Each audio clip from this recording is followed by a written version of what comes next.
बच्चों, आज मैं आप लोगों को बहुत ही महत्वपूर्ण अध्याय पढ़ाने जा रही हूँ जिसका नाम है क्रिया। क्रिया से आप समझ गए कि किसी काम के बारे में मैं बोल रही है, तो क्रिया किसे कहते हैं, क्रिया के कितने भेद होते हैं, धातु क्या है, ये सब इसमें हम लोग पढ़ेंगे। तो किसी कार्य के करने या होने का बोध हो उन्हें क्या कहते हैं, क्रिया कहते हैं। तो इसमें हम पढ़ेंगे कि क्रिया के दो भेद हैं, एक सकर्मक और एक अकर्मक। तो अभी हम परिभाषा देखते हैं बच्चों कि क्रिया है क्या, इसे कहते हैं क्रिया। आज का टॉपिक हो गया क्रिया। तो क्रिया किसे कहते हैं,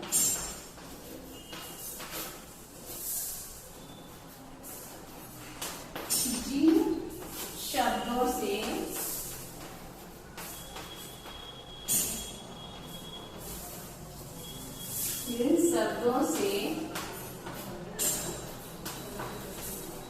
किसी कार्य या काम, सब एक ही होता है, कार्य हुआ काम या काम, किसी कार्य के करने या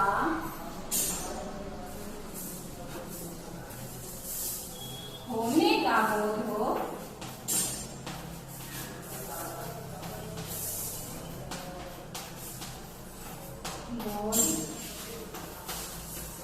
होता है,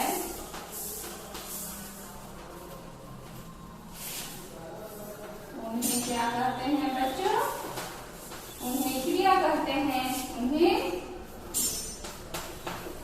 क्रिया कहते हैं।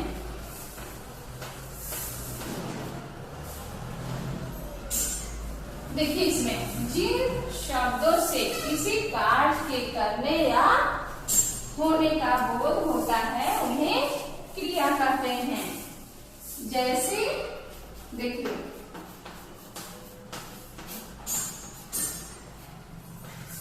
जैसे मोहन किताब पढ़ रहा है, किताब पढ़ रहा है,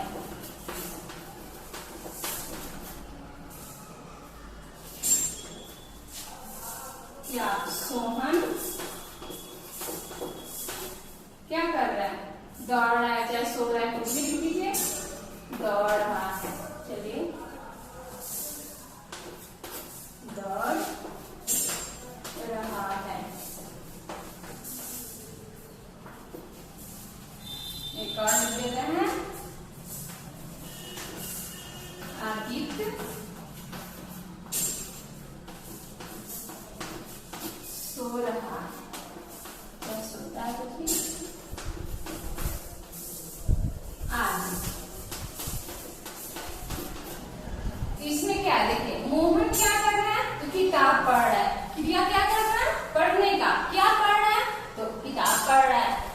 सोहन क्या कर रहा है, तो दौड़ रहा है, दौड़ने का कार्य कर रहा है, तो दौड़ रहा है। यहाँ पे आदित्य क्या कर रहा है, सो रहा है, तो ये सब क्या है, क्रिया है।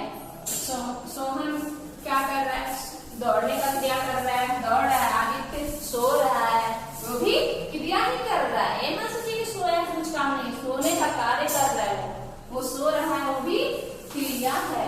समझे, ये करता हुआ ये क्रिया हुआ।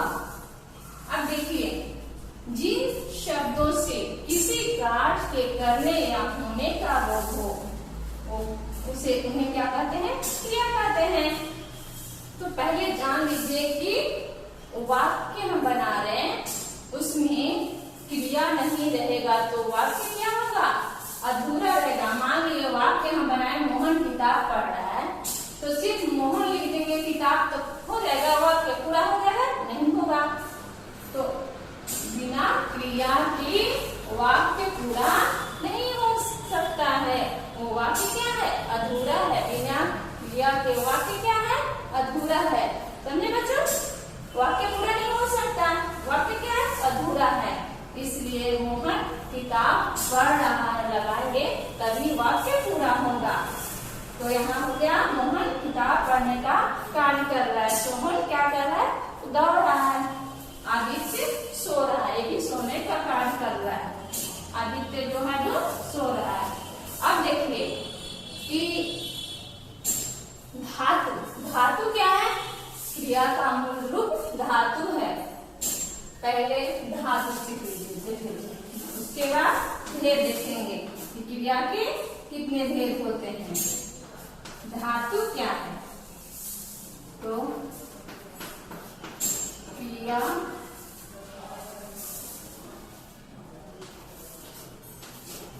के मूल रूप को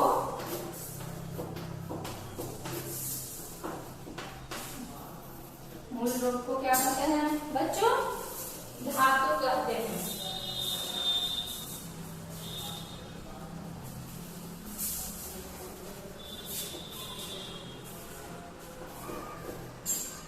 क्रिया के मूल रूप को धातु कहते हैं। धातु कहते हैं।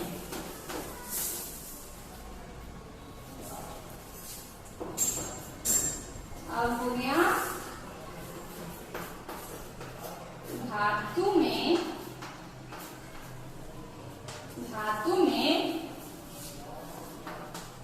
प्रत्यय जोड़कर क्रिया का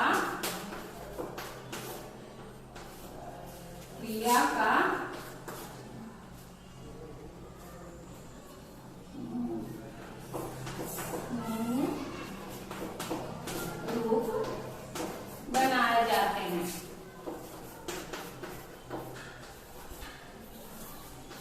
बनाए जाते हैं।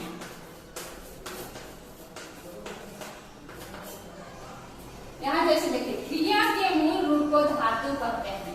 अब धातु में प्रत्यय जोड़कर क्रिया का मीन रूप बनाए जाते हैं। ठीक है बच्चों?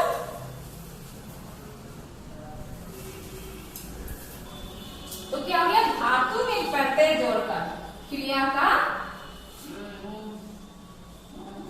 मीन रूप बनाए जाते हैं। अन्य रूप, क्रिया का अन्य रूप, सॉरी बच्चों, अन्य रूप बनाए जाते हैं। अन्य रूप बनाए जाते हैं। जैसे देखिए क्रिया तो यहाँ पर देखें कि क्या हो गया? यहाँ पढ़ना हो गया, यहाँ दौड़ना हो गया, ऐसा हो गया ना क्रिया। तो हमें क्या जानना है? धातु। धातु क्या है? तो यहाँ पे हो गया पढ़, लिख,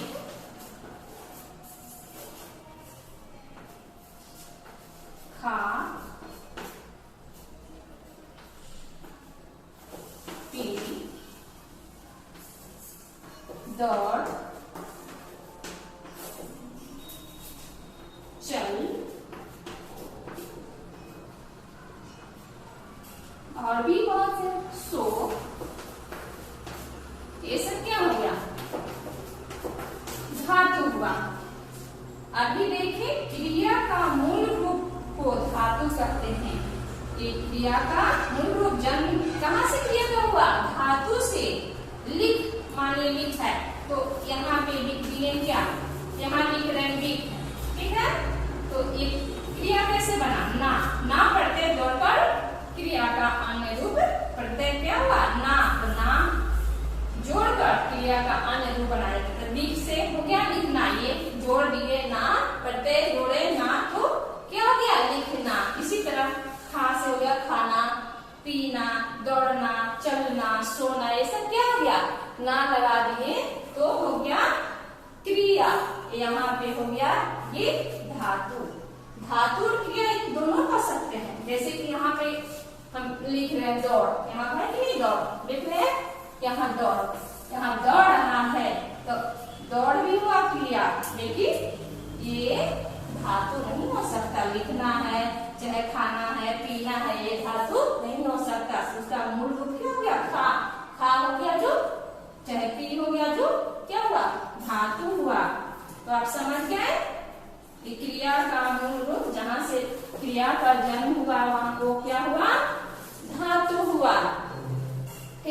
बच्चों? तो इतना आप समझ गए कि क्रिया और धातु किसे कहते हैं। कि कोई और दिक्कत है? नहीं। तो अब हम और बताते हैं क्रिया के कितने भेद होते हैं। ठीक है, आगे देखिए कि क्रिया के कितने भेद हैं। तो क्रिया के कार्य की दृष्टि से क्रिया के दो भेद होते हैं। तो बच्चों हम देखेंगे कि क्रिया के कितने भेद होते हैं। तो क्रिया के दो भेद होते हैं, एक अकर्मक क्रिया और एक सकर्मक क्रिया। कर्म की दृष्टि से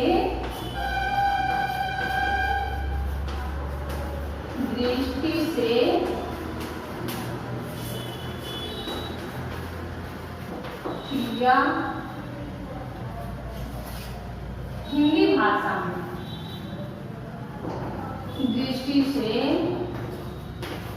हिंदी भाषा में क्रिया के कितने भेद होते हैं बच्चों? दो भेद होते हैं। क्रिया के दो भेद हैं। कौन कौन? अकर्मक क्रिया और सकर्मक क्रिया। अकर्मक और सकर्मक। अब हम देखेंगे अकर्मक क्रिया किसे कहते हैं और सकर्मक क्रिया किसे कहते हैं। तो परिभाषा में देख लीजिए, कैसे हम पहचानेंगे कौन सा वाक्य है जो अकर्मक क्रिया का है और कौन सा क्रिया है जो सकर्मक क्रिया है, जब वाक्य है। तो पहले हो गया अकर्मक क्रिया। पहला हो गया क्या? अकर्मक क्रिया। अकर्मक क्रिया में देखेंगे जिन वाक्यों में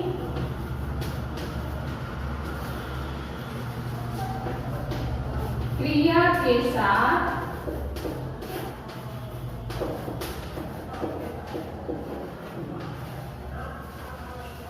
कर्म नहीं होता,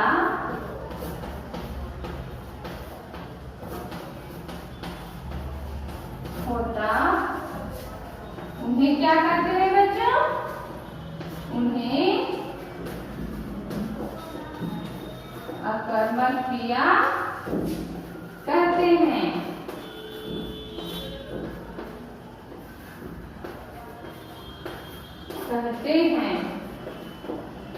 देखिए इसमें परिभाषा में क्या है? जिन वाक्यों में क्रिया के साथ कर्म नहीं होता उन्हें अकर्मक क्रिया कहते हैं। तो जैसे देखिए अच्छी तरह से समझ में आ जाएगा। जैसे हो गया क्या? सीता हंस रही है, हंस रही है। रौनक सो रहा है, आदि। अकर्मक क्रिया क्या हो? जिन वाक्यों में क्रिया के साथ कर्म नहीं होता उन्हें अकर्मक क्रिया कहते हैं। जैसे सीता हंस रही है, सीता क्या हो गया? कर्ता हो गई सीता। हंस रही है क्या हो गया? क्रिया। हंसना रोना ऐसा जाते ना, दौड़ना। तो हंस रही हो गया, हंस रही है क्रिया हो गया। रौनक हो गया जो कर्ता हो गया, और सो रहा है जो क्या हो गया? क्रिया हो गया। सो रहा है जो क्रिया हो गया। तो इसमें बताइए कर्म है नहीं है? तो पता चल गया आप लोगों को ये वाक्य जो क्या हो गया? अकर्मक क्रिया का है। आप अच्छी तरह से समझिए, कर्ता है और क्रिया है, तो ये हो गया क्या? अकर्मक क्रिया। अब हम देखेंगे दूसरा कि क्या है जो दूसरा हो गया सकर्मक क्रिया। इसका परिभाषा देखिए, सकर्मक क्रिया किसे कहते हैं, कैसे हम पहचानेंगे कौन सा वाक्य है जो सकर्मक क्रिया का है। तो जिन वाक्यों में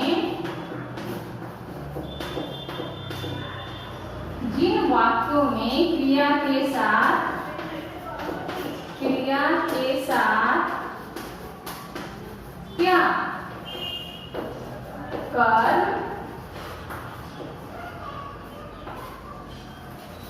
होता है उन्हें क्या कहते हैं बच्चों, सकर्मक क्रिया कहते हैं। सकर्मक क्रिया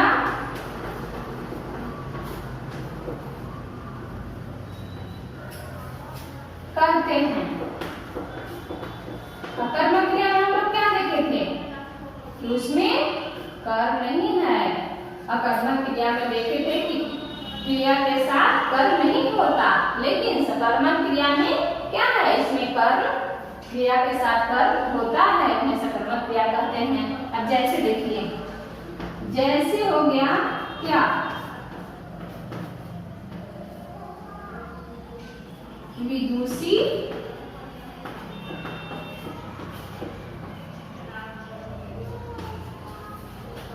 किताब पढ़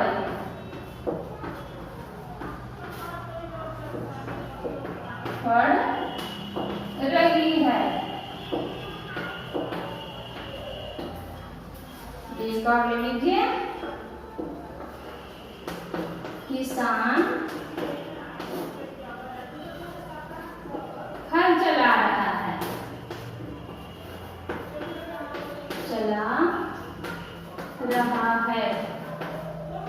आदि।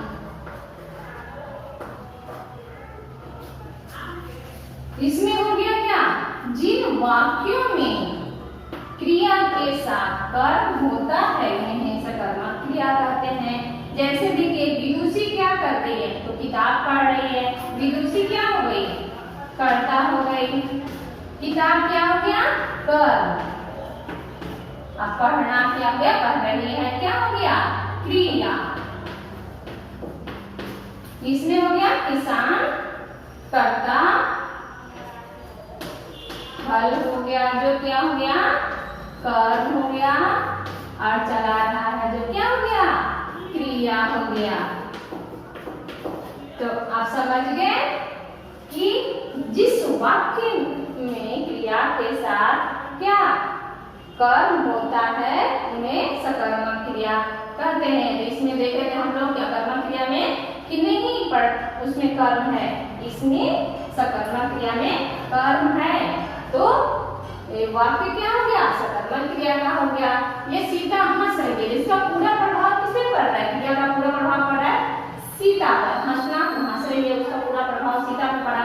रौनक सो रहा है, उसका पूरा प्रभाव किस पे पड़ रहा है, रौनक पे। सो रहा है तो उसका सोना सो रहा है, तो उसका पूरा प्रभाव रौनक पर पड़ रहा है। तो हो गया कर्मक क्रिया का। इसमें लेकिन विदुषी क्या कर रही है, इसका प्रभाव किस पे पड़ रहा है, पढ़ना का प्रभाव पड़ा किताब पे, किताब को पढ़ रही है तो कर्म हो गया। किसान क्या कर रहा है, तो हल चला रहा है, तो ये कर्म हो गया हल, और यहाँ किताब हो गया जो कर्म हुआ। तो पता चल गया आपको ये सकर्मक क्रिया का उदाहरण है। अब बच्चों आपको समझ में आ गया कि सकर्मक और अकर्मक क्रिया हम कैसे पहचानेंगे। एक आप देख लिए और एक और देख लीजिए दूसरी तरह से कैसे पहचानेंगे कौन सा वाक्य है जो सकर्मक क्रिया है और कौन सा अकर्मक क्रिया का है। तो हम कैसे पहचानेंगे, एक तरह से और पहचानेंगे, वो मैं भी बता देती हूँ आपको। जैसे क्या और किसे लगाकर हम प्रश्न करेंगे, क्या और किसे, दो को लगाकर प्रश्न करेंगे। यदि उसका उत्तर जवाब आ गया हाँ में, तो वो क्या हो गया, सकर्मक क्रिया हो गया। और नहीं आया तो क्या हो गया, वो आ गया अकर्मक क्रिया में। चलिए देखिए, एक वाक्य यहाँ पर लिखिए, ठीक। सलोनी नृत्य कर रही है, नृत्य कर रही है। क्या देखिए क्या है इसमें, सलोनी क्या कर रही है, क्वेश्चन कौन कर रहे हैं, इसमें टेंशन क्या मिला, नृत्य कर रही है। तो अभी मैं बताई थी कि जिसमें उत्तर मिल जाए हाँ, तो जिस वाक्य का उत्तर मिले हाँ, तो हम क्या प्रश्न करेंगे, या तो पहले प्रश्न करेंगे क्या कर रही है, तो नृत्य कर रही है। तो ये वाक्य क्या हो गया, सकर्मक क्रिया का एक वाक्य हो गया, ठीक है। सकर्मक क्रिया का हो गया ये वाक्य। अब हम देखेंगे कुछ भी नाम लिख दीजिए, सोहन मोहन कुछ भी लिख दीजिए। आयुष, क्या आयुष हंस रहा है, सो रहा है, दौड़ रहा है, तो हंस रहा है। तो देखेंगे इसमें प्रश्न करेंगे, इस क्रिया को पहले जो कर रहा है हंस रहा है, इसमें आयुष हंस रहा है, तो इस क्वेश्चन करेंगे आयुष क्या कर रहा है, तो हंस रहा है। तो हंसना तो हो गया, जो क्या हो गया अकर्मक क्रिया, तो हंस रहा है, किसे हंस रहा है, तो उससे तो क्वेश्चन नहीं मिल रहा है ना, आंसर जवाब मिलेगा उसको, तो हो गया क्या, ये हो गया, इसका जवाब तो नहीं मिला, किसे हंस रहा है, कौन हंस रहा है, तो होगा कि हाँ आयुष हंस रहा है। लेकिन यहाँ पे किसे लगाएंगे, प्रश्न करेंगे, तो उसका उत्तर नहीं मिला, तो ये वाक्य क्या हो गया, अकर्मक क्रिया का हो गया, ये वाक्य हो गया अकर्मक क्रिया का।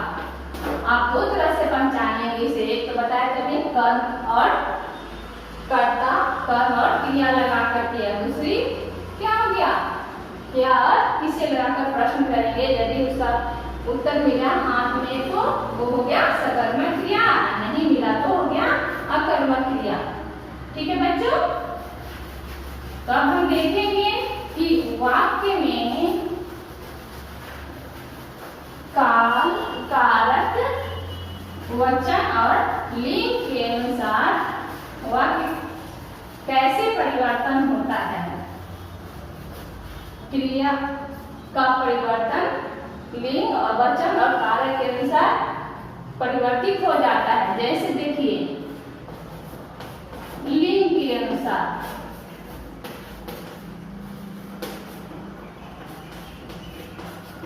लिंग के अनुसार क्या हो गया, वचन के अनुसार।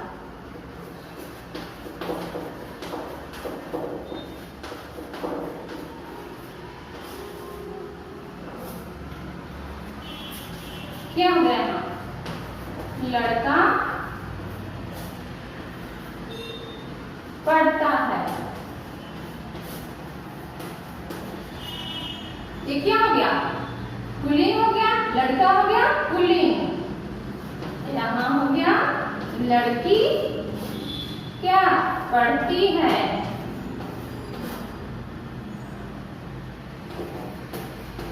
लिंग के अनुसार क्रिया में परिवर्तन हो गया, यहाँ पुल्लिंग हो गया तो पढ़ता है हो गया, और स्त्रीलिंग है तो पढ़ती है। वचन के अनुसार देखिए, यहाँ पे देखिए मोहन क्या है, खेलता है। सॉरी बच्चों, बच्चा खेलता है, ये हो गया एक वचन। आप पढ़े थे, जिस सबके जिस रूप से एक होने का पता चले उसे क्या कहते हैं, एक वचन। तो हाँ, एक बच्चा का पता चल रहा है तो क्या हो गया, एक वचन में तो बच्चा खेलता है, बहुवचन में एक से अधिक होने का बोध हो उसे क्या कहते हैं? बहुवचन। तो बच्चे यहाँ तो कैसे बदल जाएगा? क्रिया का रूप बच्चे खेलते हैं, बहुवचन में हो गया तो बच्चे हो गया, एक वचन बचा हो गया, बहुवचन में बच्चे, बहुत सारे बच्चे, एक से ज्यादा में बहुत सारे बच्चे हो गए, 1 2 3 4 लगा तो अनेक बच्चे हो गए। तो यहाँ पे क्या हो गया? खेलते हैं।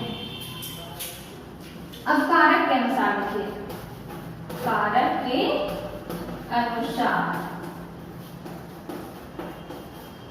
कारक के अनुसार कैसे वाक्य परिवर्तन होता है बच्चों? देखिए, कारक के अनुसार, सॉरी बच्चों,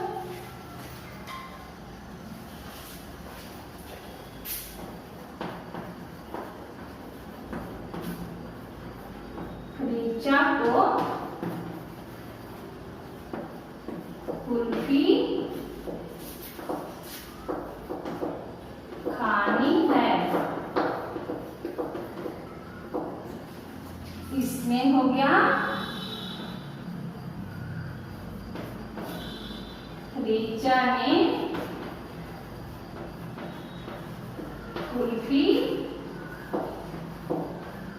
खा ली।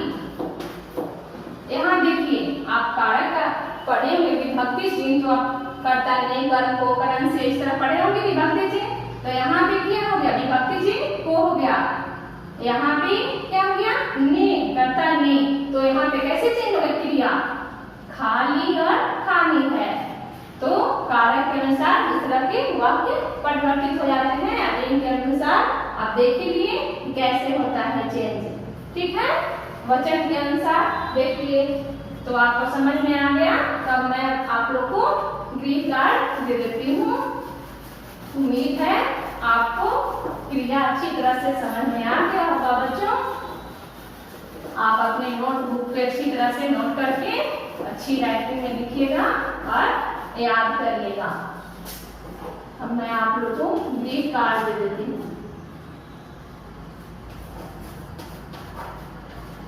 अभी आप लोग क्या पढ़े? क्रिया पढ़े। क्रिया किसे कहते हैं? कहते हैं, उदाहरण दीजिए।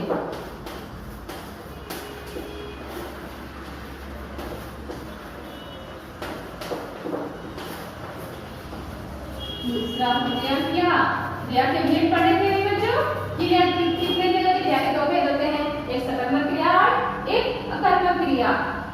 तो आप याद कर लीजिएगा, ऐसा परिभाषा के साथ लीजिएगा। क्रिया के कितने भेद होते हैं?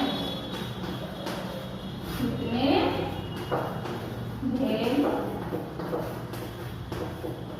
होते हैं?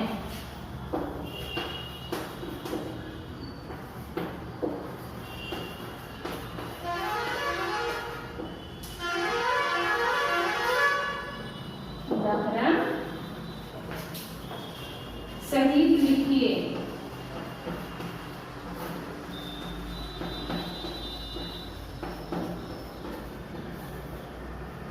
उदाहरण सहित लिखिए। उम्मीद है आपको क्रिया अच्छी तरह से याद हो गया होगा, समझ में आ गया होगा। तो आप अपने नोटबुक पे अच्छी तरह से नोट करके याद करिएगा।